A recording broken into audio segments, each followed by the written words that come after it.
ضرورت ہے۔ آپ کے ذہنوں میں ایک سوال ہوگا، اس سوال کا جواب میں پہلے ہی دے دوں۔ سوال یہ ہو سکتا ہے کہ یہ نکاح اور شادی کے لیے درس رکھنے کی کیا ضرورت ہے؟ اس سے پہلے کہ ہمارے والدین نے نکاح اور شادی کرنے سے پہلے کلاسوں میں شرکت کی ہے؟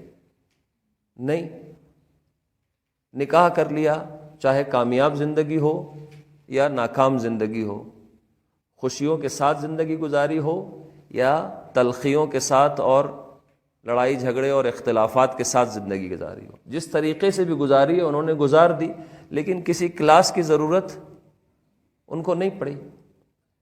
ہمیں اور آپ کو کلاس کی ضرورت کیوں پڑی؟ تو اس کے لیے میرے خیال میں ہر چیز کے لیے، ہر وہ چیز جو ہماری زندگی کا حصہ ہے، پارٹ آف لائف ہے، اس کے لیے سیکھنا ضروری ہے۔ آپ انٹرنیٹ سیکھنے کے لیے، آپ کسی پروگرام کو سیکھنے کے لیے سب سے پہلے کسی استاد، کسی معلم، کسی ٹیچر کے پاس جاتی ہیں، حتیٰ کہ ایک موبائل بھی سیکھنے کے لیے اور اس کو چلانے کے لیے کسی سے آپ مدد لیتی ہیں، کسی سے رہنمائی لیتی ہیں، تاکہ وہ پروگرام، وہ چیز آپ صحیح طریقے سے استفادہ کر سکیں۔ آپ بازار سے فریج خریدیں گی، بازار سے واشنگ مشین خریدیں گی یا کوئی بھی ایسی چیز خریدیں گی تو اس کے ساتھ ایک کتابچہ آتا ہے، کتابچے کے اندر اس کو چلانے کا طریقہ بتایا گیا ہوتا ہے، یعنی آپ کو اس کو چلانے سے پہلے، بجلی میں لگانے سے پہلے سیکھنے کی ضرورت ہے کہ کہیں ایسا نہ ہو کہ آپ نے وہ اتنا مہنگا فریج بجلی میں لگایا اور کوئی غلط بٹن دبا دیا اور اس کی موٹر جل جائے گی۔ اور اس طرح دنیا کے اور زندگی کے بہت سارے معاملات ایسے ہیں کہ جن میں آپ کو سیکھنے کی ضرورت ہے، سیکھے بغیر آپ اس چیز کا صحیح استعمال نہیں کر سکتی۔ تو جب ایک فریج اور ایک موبائل کے لیے کتابچہ آتا ہے، اس میں انسٹرکشن ہوتی ہیں، اس میں ہدایات ہوتی ہیں، اس میں رہنمائی آپ کے لیے اور ہمارے لیے ہوتی ہے، تو زندگی کا اتنا بڑا اہم مسئلہ، اس کو کیوں نہ سیکھا جائے، اس کو کیوں نہ سمجھا جائے؟ اور ہمارے دین کے اندر، اسلام میں، پیغمبر نے، قرآن نے، ائمہ علیہ السلام نے اس بارے میں کیا ہدایات دی ہیں، اس لیے اس کا سیکھنا ضروری ہے۔ یہ پہلی بات۔ دوسری بات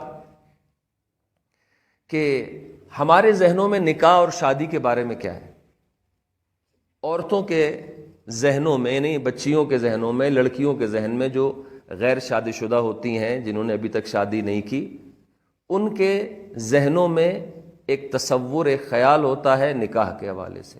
مردوں کے ذہنوں میں بھی ایک خیال ہوتا ہے نکاح کے حوالے سے، لیکن جب وہ نکاح کر لیتے ہیں اور جو گراؤنڈ ریالٹیز ہیں، جو زمینی حقائق ہیں، ان کے ساتھ جب روبرو ہوتے ہیں تو دیکھتے ہیں کہ ان کے خیالات کچھ اور تھے، لیکن زندگی میں کچھ اور مسائل پیش آ رہے ہیں۔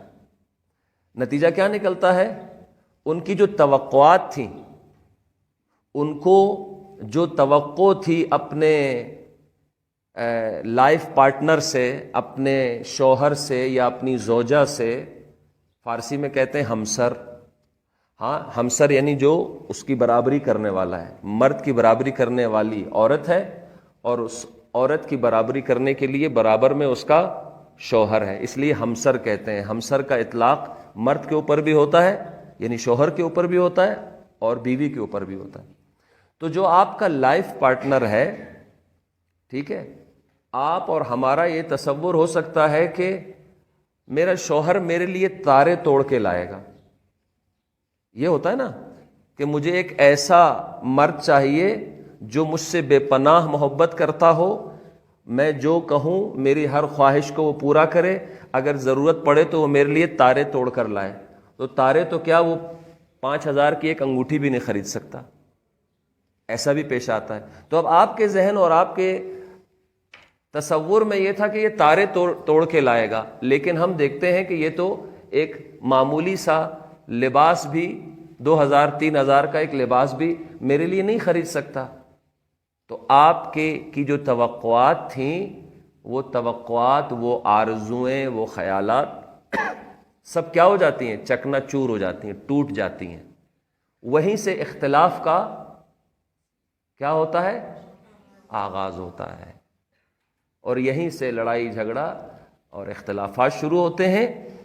اس لیے نکاح ایسا نہیں ہے کہ آپ جا کے موبائل آپ دکان سے خرید لیں اور گھر میں آنے کے بعد 2 دن چلانے کے بعد آپ نے دیکھا نہیں یہ میرے مطلب کا نہیں ہے، آپ نے اسے بیچ دیا اور کچھ پیسے زیادہ دے کے دوسرا خرید لیا جو زیادہ لیٹسٹ ہو۔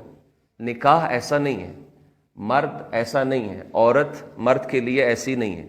شادی ایک بندھن ہے، ایک ایگریمنٹ ہے، ایسا ایگریمنٹ ہے کہ جو زندگی بھر کا ساتھ دینے کے لیے یہ ایگریمنٹ کیا جاتا ہے مرد اور عورت کے درمیان میں۔ تو لہٰذا اس لیے اس کا سیکھنا ضروری ہے۔ اگر ہمارے والدین نے نہیں سیکھا، ہمارے اجداد نے اگر نہیں سیکھا، تو میں سمجھتا ہوں کہ چونکہ وہ زمانہ ایسا نہیں تھا، اتنا معاشرہ اپڈیٹ نہیں تھا، اتنی توقعات نہیں تھیں، اتنی ایک دوسرے سے توقعات وابستہ نہیں تھیں، اس لیے انہوں نے شاید نہیں سیکھا یا سیکھنے کی ضرورت محسوس نہیں ہوئی۔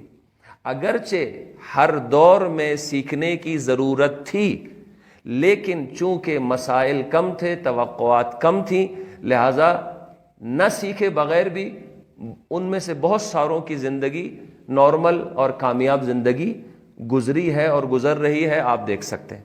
لیکن آج کا دور بڑا پیچیدہ دور ہے اور انتہائی خطرناک دور ہے، جس میں ایک ایک لمحہ چیزوں میں تبدیلی آ رہی ہے، ضروریات میں تبدیلی آ رہی ہے۔ موبائل آج سے زیادہ نہیں، ٹوٹل 15 سال پہلے موبائل آپ کی ضرورت نہیں تھی۔ یہاں رکھ دیجیے،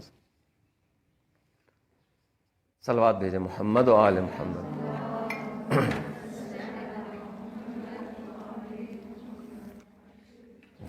بس ٹھیک ہے، بالکل صحیح۔ مثال کے طور پر ایک چھوٹی سی مثال ہے، ہم سب کی جیبوں میں ہے یہ موبائل۔ موبائل آج سے 15 سال 12 سال 15 سال پہلے ہمارے معاشرے کی ضرورت نہیں تھی، ایک گھر کے ٹیلی فون پہ ہمارا گزارا ہو جاتا تھا، لیکن اب موبائل ہماری ضرورت بن گئی ہے، بلکہ مرد کے لیے دوسری بیوی کا کردار ادا کرتی ہے، یہ کرتا ہے، اور عورت کے لیے یہ موبائل دوسرے شوہر کا کردار ادا کر رہا ہے، نہیں کر رہا؟ ہاں، اچھا۔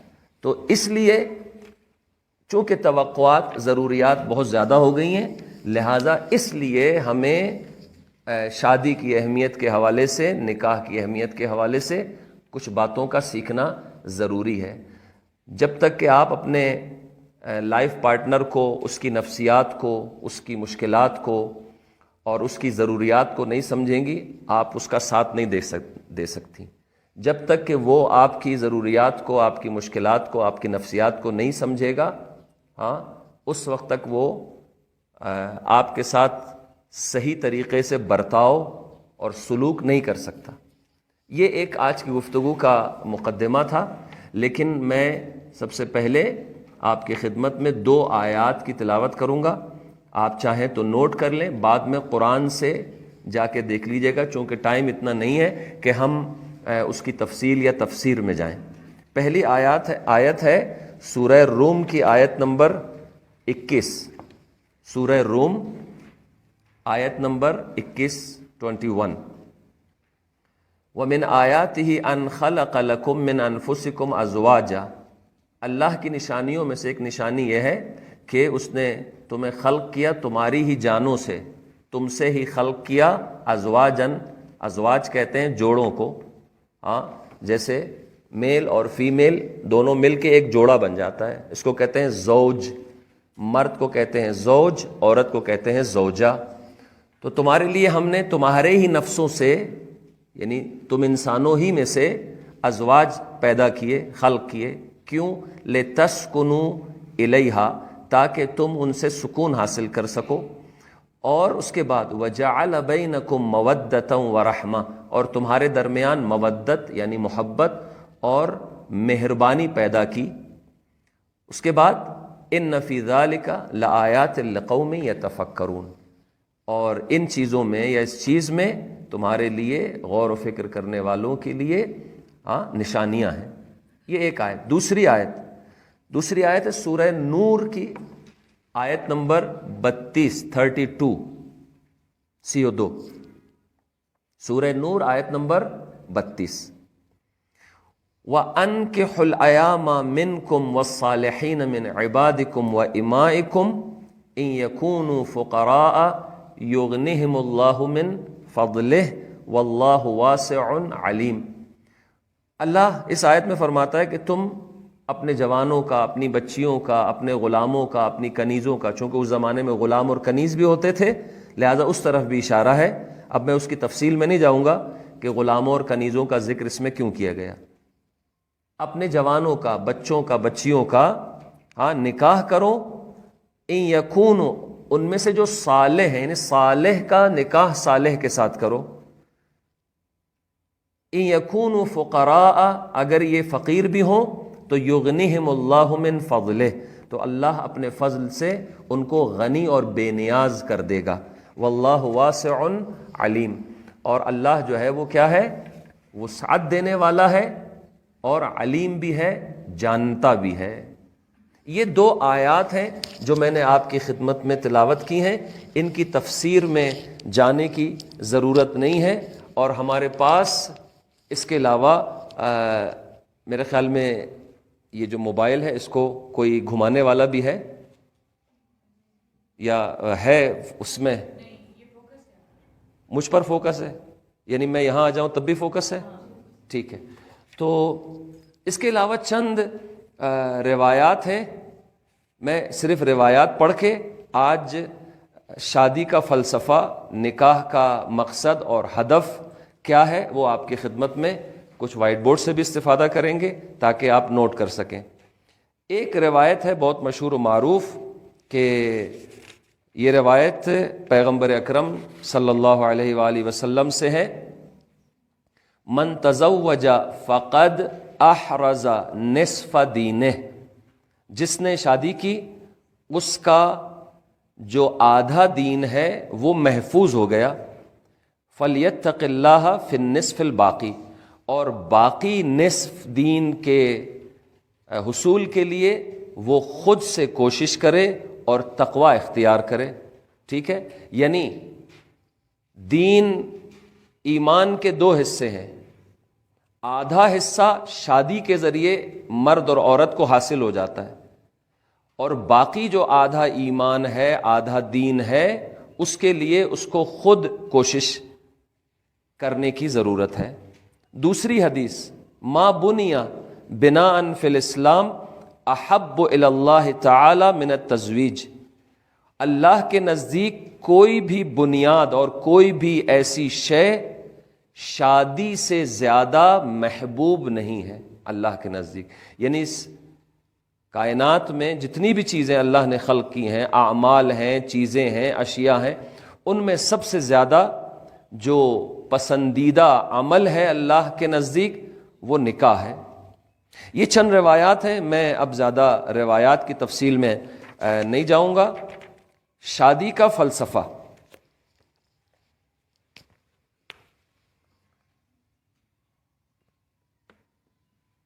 میری رائٹنگ پہ آپ لوگ مت ہنسیے گا. نکاح کا کیا فلسفہ، یا آپ کہہ سکتی ہیں نکاح کا ہدف، یا دوسرے الفاظ میں اگر سوال کیا جائے کہ نکاح کیوں کیا جاتا ہے، جب بھی کسی چیز کے بارے میں سوال کیا جائے کہ یہ کیوں، تو وہاں پہ اس چیز کا فلسفہ مراد ہوتا ہے. ٹھیک ہے، اس کی وجہ، اس کی غایت، اس کا ہدف، اس کا مقصد کیا ہے. نکاح کا فلسفہ کیا ہے؟ نمبر 1، ٹھیک ہے، نکاح آرام و سکون کا باعث ہے. آرام و سکون کے لیے، صحیح ہے، آرام و سکون. کس چیز کا آرام و سکون؟ دیکھیں، ایک حقیقت ہے کہ جس سے کوئی انسان انکار نہیں کر سکتا. خداوند عالم نے انسان کو فزیکلی طور پر، چاہے وہ مرد ہو یا عورت، اس کے جسم کے اندر کچھ ضروریات رکھی ہیں. بھوک جب آپ کو لگتی ہے، بھوک کے لیے خداوند عالم نے غذا کا انتظام کیا ہے. بھوک رکھی ہے اور اس کے لیے اپنے آپ کو سیر کرنے کے لیے، بھوک مٹانے کے لیے غذا کا انتظام کیا. پیاس خداوند عالم نے رکھی ہے. انسان کے جسم میں پیاس ہے، بلکہ ہر موجود زندہ، کائنات میں ہر وہ چیز جو موجود ہے اور زندہ ہے، اس کو پانی کی اور غذا کی ضرورت پڑتی ہے. اسی طریقے سے خداوند عالم نے اکثر موجودات کو، 99.99% موجودات کو، جس میں انسان بھی شامل ہیں، غیر انسان بھی شامل ہیں، ان کے جسم کے اندر کچھ ضروریات رکھی ہیں. پیاس ہے، بھوک ہے، تھکاوٹ ہے، نیند ہے. اسی طریقے سے ایک ضرورت وہ ہے کہ جنسی ضرورت. وہ کیوں ہے وہ انشاءاللہ ہم بعد میں بیان کریں گے. تو اس ضرورت کی وجہ سے اگر یہ ضرورت پوری نہ ہو تو انسان کا نفس اور اس کا جسم، اس کی روح کو سکون نہیں ہوتا. لہذا نکاح کے ذریعے خداوند عالم نے انسان کو سکون فراہم کیا ہے. جیسے کہ بھوک لگتی ہے، جب انسان کو شدید بھوک لگے اور کھانے کے لیے کچھ نہ ہو تو وہ کیا کرے گا؟ وہ کہیں چوری کرے گا، کوئی غلط جگہ پہ جائے گا تاکہ اپنی بھوک کو مٹائے. اسی طریقے سے اگر اس جنسی ضرورت کو پورا نہ کیا جائے ایک صحیح طریقے سے تو یقیناً انسان کسی برے راستے کی طرف جائے گا. تو لہٰذا فطری طور پر چونکہ اس کی ضرورت ہے اور اس کے ذریعے انسان کو سکون حاصل ہوتا ہے، اور یہ سکون اور آرامش اور یہ اطمینان نفس اور اطمینان روح یہ شادی ہی کے ذریعے سے میسر ہے. کسی اور طریقے سے یہ چیز میسر نہیں ہے. نمبر 2،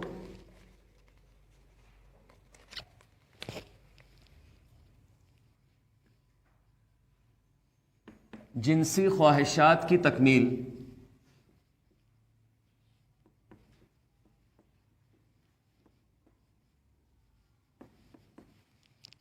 یہ بھی اسی کا حصہ ہے کہ جہاں نکاح کے ذریعے سے آرام اور سکون، اطمینان حاصل ہوتا ہے، وہاں ایک ہدف ہو سکتا ہے. آپ کے ذہنوں میں بہت ساری باتیں ہوں، وہ بھی آپ میرے ساتھ شیئر کر سکتی ہیں، لیکن آخر میں کہ شادی کے اہداف اور مقاصد میں سے ایک دوسرا جو مقصد ہے وہ ہے انسان کی جو جنسی خواہشات ہیں ان کی ضرورت کو پورا کرنا. اس کے علاوہ نمبر 3، بقائے نسل یا بقائے نسل، یا آپ کہہ سکتی ہیں تولید نسل. ایک نئی جنریشن نکاح کے ذریعے وجود میں آتی ہے. اگر نکاح نہ ہو تو نسل انسانی کا سلسلہ رک جائے گا. تولید یعنی ولادت، زاد و ولد جسے کہتے ہیں، یہ نکاح ہی کے ذریعے سے ممکن ہے. لہذا خداوند عالم نے ایک عمل کے ذریعے، ایک کام کے ذریعے کئی اہداف کو مد نظر رکھا ہوا ہے. انسان کی ضرورت ہے، اس کو سکون حاصل ہوتا ہے، اس کی جنسی ضروریات، اور جس طرح بھوک کے لیے غذا کا انتظام کیا ہے، پیاس کے لیے پانی کا انتظام کیا ہے، اسی طریقے سے مرد کے لیے عورت کا اور عورت کے لیے مرد کا انتظام کیا ہے تاکہ اس کی ضروریات پوری ہو سکیں. اور اسی کے ساتھ ایک تیسرا اہم ہدف بقائے نسل ہے کہ نسل انسانی باقی رہے. اب یہاں پہ بریکٹ میں ایک بات میں آپ کی خدمت میں عرض کر دوں کہ آج کے ہمارے معاشرے میں، بالخصوص مغربی معاشرے میں، الحمدللہ اسلامی معاشرے میں یہ چیزیں نہ ہونے کے برابر ہیں، لیکن خطرات ہیں مستقبل میں، فیوچر میں یہ خطرہ ہمارے سامنے بھی ہے کہ مغربی معاشرے میں حتیٰ کہ بعض غیر مغربی مشرقی معاشروں کے اندر جیسے ہندوستان وغیرہ ہے، یہاں پر بھی یہ مسائل ابھی شروع ہو چکے ہیں اور ہو رہے ہیں کہ مرد اور عورت شادی کے بغیر زندگی گزارتے ہیں. یا مثال کے طور پر ایک انتہائی بھیانک اور انتہائی خطرناک اور غیر شرعی، غیر فطری، غیر انسانی ہے کہ مرد مرد کے ساتھ شادی کرے یا عورت عورت کے ساتھ شادی کرے. تو اس سے ہو سکتا ہے کسی حد تک یہ ضرورت پوری ہو جائے، ہو سکتا ہے. البتہ اس میں بھی اختلاف ہے کہ آیا واقعاً اس سے وہ ضرورت پوری ہوتی ہے یا نہیں ہوتی، اس میں بھی بحث ہے. لیکن یقیناً یہ والا ہدف حاصل نہیں ہوگا، بقائے نسل نہیں ہے. فرض کریں پوری دنیا میں آج اچانک پوری دنیا میں قانون بن جائے، حتیٰ کہ پاکستان میں، اسلامی ممالک کے اندر بھی، کہ آپ لوگ آزاد ہیں، شادی کریں یا نہ کریں آپ کی مرضی ہے، ہر طرح کی آزادی آپ کو میسر ہے. تو یقیناً آئندہ 20-30 سالوں کے اندر، 40 سالوں کے اندر اس دنیا کی آبادی آدھی رہ جائے گی. اور اگر یہ سلسلہ آگے بڑھتا رہا تو ایک وقت آئے گا کہ نسل انسانی ختم ہو جائے گی. تو لہٰذا نکاح اور شادی ہے کہ جس کے ذریعے سے تولید نسل اور بقائے نسل کا سلسلہ جاری و ساری رہتا ہے. ابھی اس کی تفصیل میں جانے کا وقت نہیں ہے، میں بہت کچھ سوچ کے آیا تھا، لیکن اب مجبوری ہے کہ میں فقط مختصر یہاں پہ آپ کی خدمت میں لکھوں اور مختصر اس کے بارے میں گفتگو کروں. نمبر 4، تکمیل اور تکامل.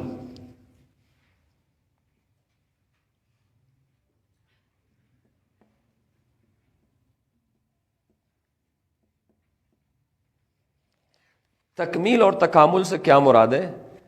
دیکھیں، مرد اکیلا کامل نہیں ہے، عورت اکیلی کامل نہیں ہے. خداوند عالم نے جس وقت حضرت آدم کو خلق کیا تو حضرت آدم اکیلے اگر خلق ہو جاتے تو یہ نسل انسانی بھی آگے نہیں بڑھتی.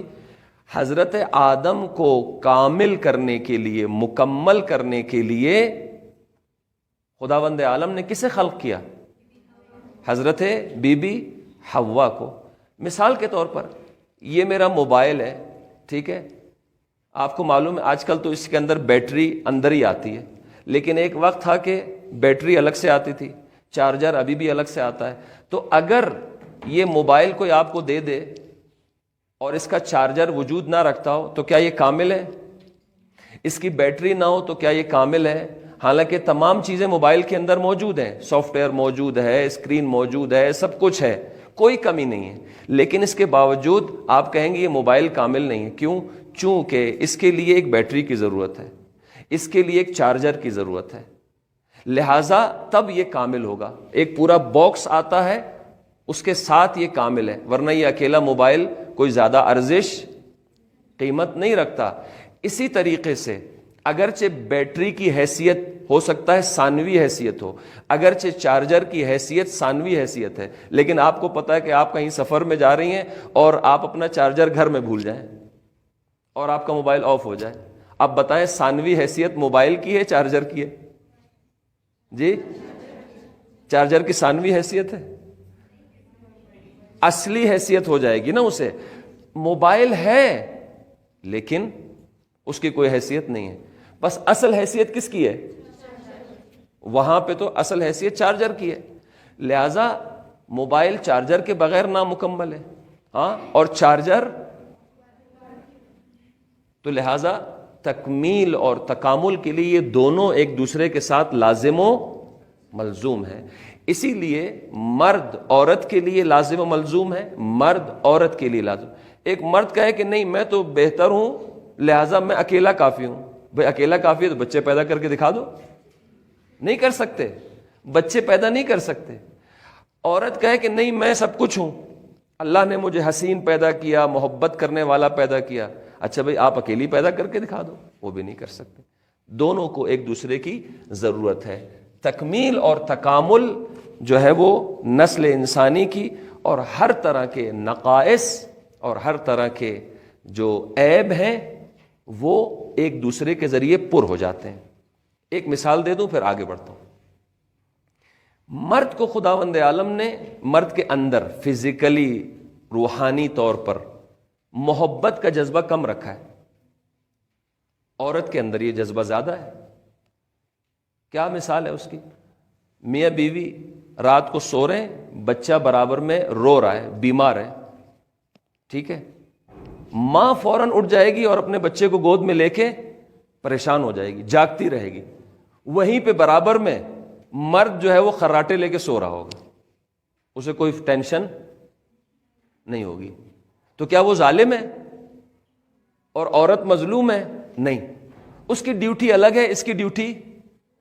اگر وہ بھی عورت کی طرح پوری رات جاگ کے بچے کو سلاتا رہے اور سنبھالتا رہے اور عورت سوتی رہے تو پھر کل ڈیوٹی پہ کون جائے گا؟ نہیں جا سکے گا نا مرد۔ نوکری اس نے کرنی ہے، کما کے اس نے لانا ہے۔ اگر وہ رات بھر جاگتا رہا اپنی زوجہ کے ساتھ، یہ ذمہ داری، یہ محبت خداوند، درد اس کے دل میں بھی ہوتا ہے لیکن وہ مجبور ہوتا ہے، وہ اپنی عقل سوچتا ہے کہ اگر میں جاگتا رہا، اگر میں بچے کو سنبھالتا رہا تو کل 1 دن 2 دن 3 دن تو مجھے نوکری سے نکال دیا جائے گا۔ لہذا وہ سب کچھ سمجھتے ہوئے بھی کیا ہے؟ سو رہا ہوتا ہے۔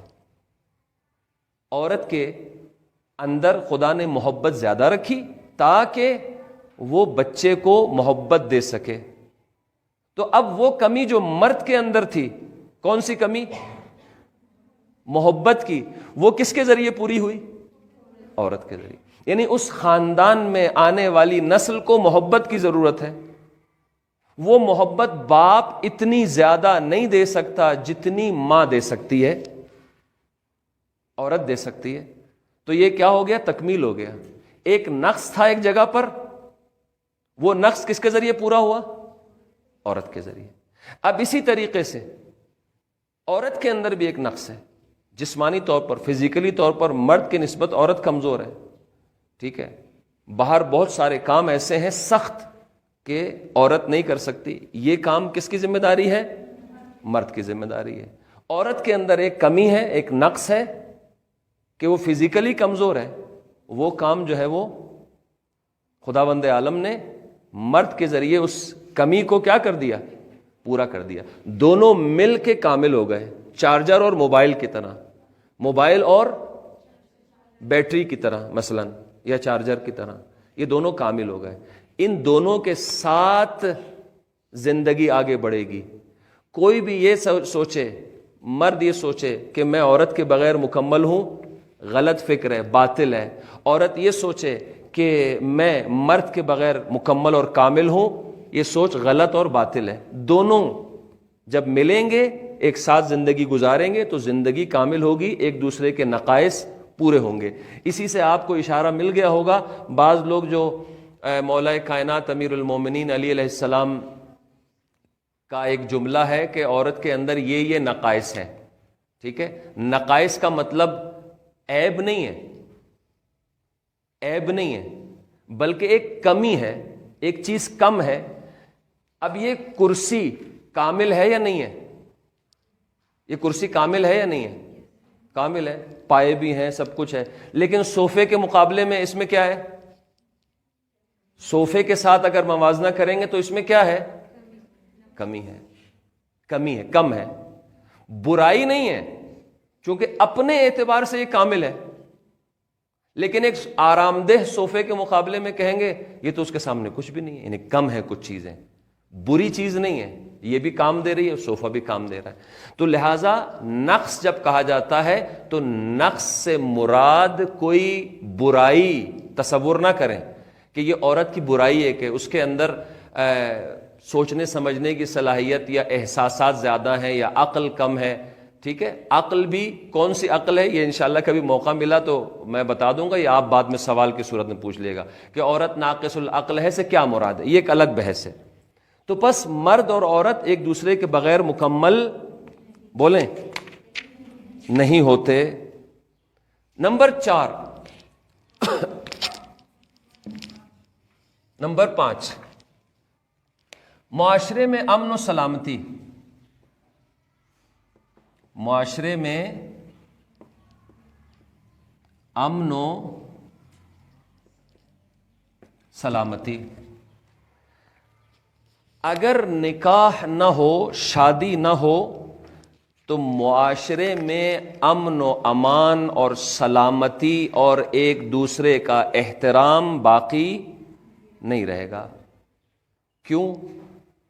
اس لیے کہ جب میاں بیوی کے ذریعے ایک خاندان تشکیل پاتا ہے، ٹھیک ہے، تو اس سے جو ضروریات ہیں جو اوپر ہم بیان کر چکے ہیں، جب وہ ضروریات پوری ہوں گی تو پھر کسی مرد کو یا کسی عورت کو ادھر ادھر جانے کی ضرورت نہیں پڑے گی۔ یعنی کیا مطلب؟ اگر ایک بھوکا انسان ہے اور اسے غذا نہیں مل رہی تو وہ کیا کرے گا؟ چوری کرے گا۔ جب چوری کرے گا تو معاشرے میں کیا ہوگا؟ امن و امان خراب ہوگا، نہیں ہوگا؟ لیکن اگر یہی غذا اسے جائز اور حلال طریقے سے اس کے گھر میں یا جو بھی جائز طریقہ ہے، اگر اس طریقے سے اسے غذا مل رہی ہوگی تو معاشرے کا امن و امان خراب نہیں ہوگا۔ لیکن اگر نہ ملے تو وہ چوری کرے گا، ڈاکہ مارے گا، کسی کو اذیت پہنچائے گا تاکہ اس سے غذا چھین کے خود کھا لے۔ جب کسی سے چھینے گا، چوری کرے گا تو معاشرے کا امن خراب ہو جائے گا۔ اسی طریقے سے اگر یہ جنسی ضرورت کے ہوتے ہوئے اگر انسان کی وہ ضرورت جائز طریقے سے اور آسانی کے ساتھ پوری نہ ہو تو معاشرے کا امن و امان کیا ہو جائے گا؟ خراب ہو جائے گا۔ اس کی ایک مثال، نوجوان لڑکے جو ہے وہ کالج کے سامنے کھڑے ہو جائیں گے اور لڑکیوں کو تنگ کریں گے،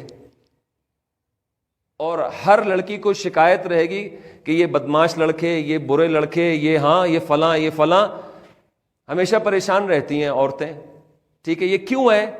چونکہ ہم نے شادی اور نکاح کو بہت مشکل بنا دیا ہے، تو اب ایک نوجوان کو ضرورت ہے، چاہے وہ نوجوان مرد ہو یا عورت، اس کو ضرورت ہے، اور یہ عیب فقط مردوں میں نہیں، مردوں میں زیادہ ہوگا لیکن خواتین کے اندر بھی کم و بیش پایا جاتا ہے۔ تو نتیجہ کیا نکلتا ہے؟ گناہ کے راستے کھل جاتے ہیں، معاشرے کا امن و امان خراب ہو جاتا ہے، اور اپنی ضروریات کو ناجائز طریقے سے پورا کرنے کے لیے بہت سارے ہمارے معاشرے میں مسائل کریٹ ہوتے ہیں، ٹھیک ہے۔ تو پس نکاح کرنے سے معاشرے میں امن و سلامتی آئے گی۔ اور آخری مسئلہ،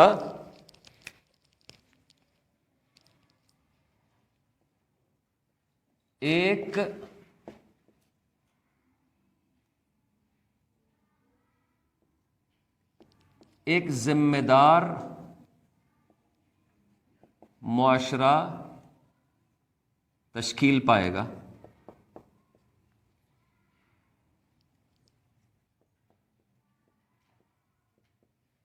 کتنے ہو گئے؟ 6۔ ایک ذمہ دار معاشرہ تشکیل پائے گا، یعنی کیا مطلب؟ دیکھیں، صرف یہ ضروریات نہیں ہیں، عورت کو لباس کی ضرورت ہے، عورت کو مکان کی ضرورت ہے، عورت کو غذا کی ضرورت ہے، اسی طریقے سے مرد کی بھی کچھ ضروریات ہیں، ٹھیک ہے۔ اس کو وقت پہ کھانا چاہیے، اس کو وقت پہ اس کے کپڑے تیار ہونے چاہیے، وغیرہ وغیرہ، یہ سب ضروریات ہیں، ٹھیک ہے۔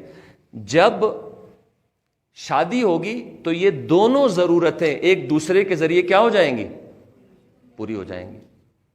رسپانسبل ہوگا ہر شخص اپنی جگہ پہ، عورت اپنی جگہ رسپانسبل ہے، مرد اپنی جگہ ذمہ دار ہے، اپنی اپنی ذمہ داریاں نبھائیں گے دونوں، اس بندھن کی وجہ سے، اس تعلق کی وجہ سے، وہ جو شرعی اور قانونی، جو دنیا کے ہر معاشرے میں یہ تعلق قابل قبول ہے۔ کون سا؟ نکاح کا تعلق، غیر شرعی تعلق نہیں۔ جو نکاح کا تعلق ہے وہ ہندو معاشرے میں بھی قابل قبول ہے، وہ کرسچن میں بھی، وہ جیوش میں بھی، یہودیوں کے اندر بھی، حتیٰ کہ جو ایتھسٹ ہیں ان کے اندر بھی ایک سسٹم بنا ہوا ہے کہ نہیں، شادی ہونی چاہیے، نکاح ہونا چاہیے۔ کیوں؟